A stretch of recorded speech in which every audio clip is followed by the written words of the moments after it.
a British anthology horror film from 1981 starring Vincent Price, John Carradine, Donald Pleasence, and Richard Johnson. How could it go wrong? How could it go wrong? Let's find out. Welcome to the HellBound Horror Show.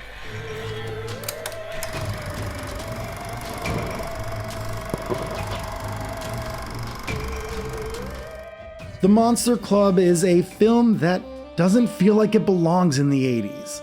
Maybe it's the classic horror stars like Vincent Price and John Carradine who own the genre from the early 40s onwards.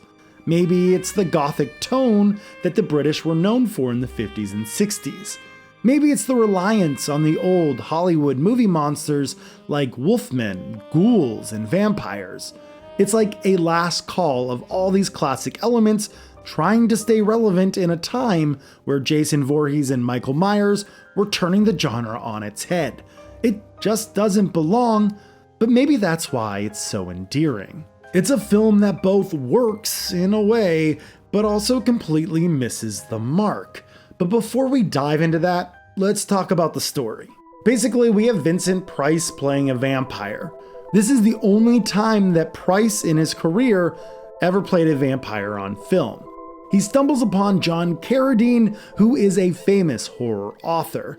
They get to talking, and Price wants to take Carradine to the Monster Club to give the horror author some more material to write about.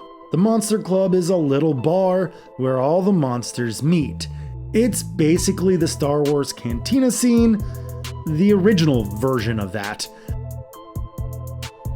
The monsters are laughable, and most of them just have cheap masks on.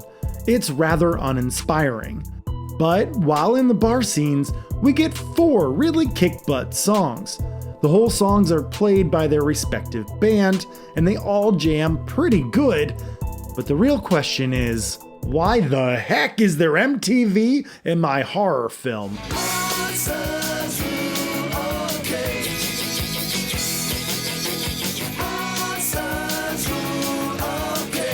As I said, this is an anthology horror film, and Vincent Price does a good job as the host, introducing John Carradine and the audience into each segment.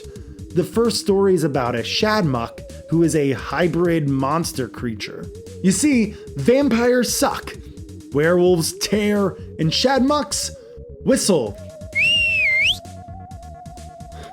Cool. A young, financially struggling woman answers the personal ads of a shadmuck in hopes of swindling him out of his money. The second segment is about vampires and has Richard Johnson and Donald Pleasence in it. There's not much to say about this segment.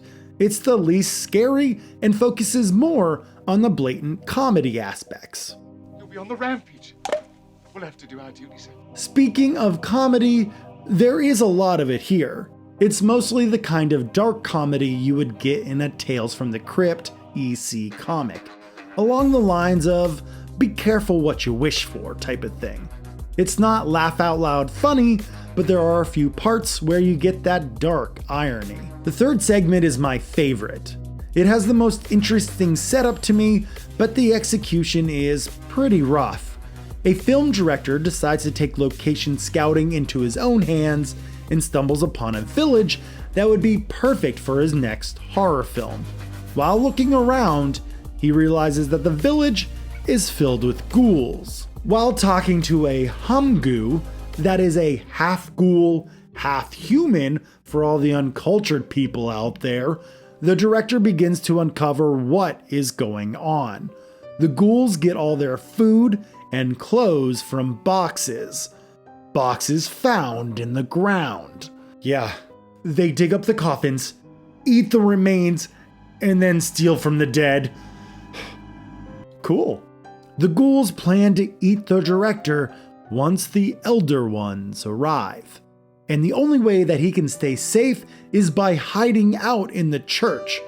While in the church, he uncovers a book written by the ones who lived there long ago. Apparently there was only one ghoul in the beginning. The townsfolk wanted to kill it, but one man decided to spare its life. He cleaned and cared for the creature until he found it eating a carcass of a recently deceased human. More ghouls then came and overran the city. I like this story because there's still a lot of mystery to it. Who are the Elder Ones and where did the ghouls come from? These are all awesome questions, but the execution is rough. The village is clearly on a set and it doesn't look great. The aging done to the set looks a bit rough and the set itself looks paper thin. The ghouls are clearly just people with some bluish paint. The ghouls from the story looked awesome, and I get that there was no feasible way to turn the drawings into real life, but there had to be a better compromise than this. All in all, the Monster Club is fine. There are some decent moments, but they are few and far between. I wouldn't say this is a must-watch, but it's not the worst thing out there. If you like early 80s music and older gothic style films with classic Hollywood movie monsters, then this might be the strange mix you're looking for. And as always, thank you so much for watching. Stay healthy, stay safe, and take care, everyone.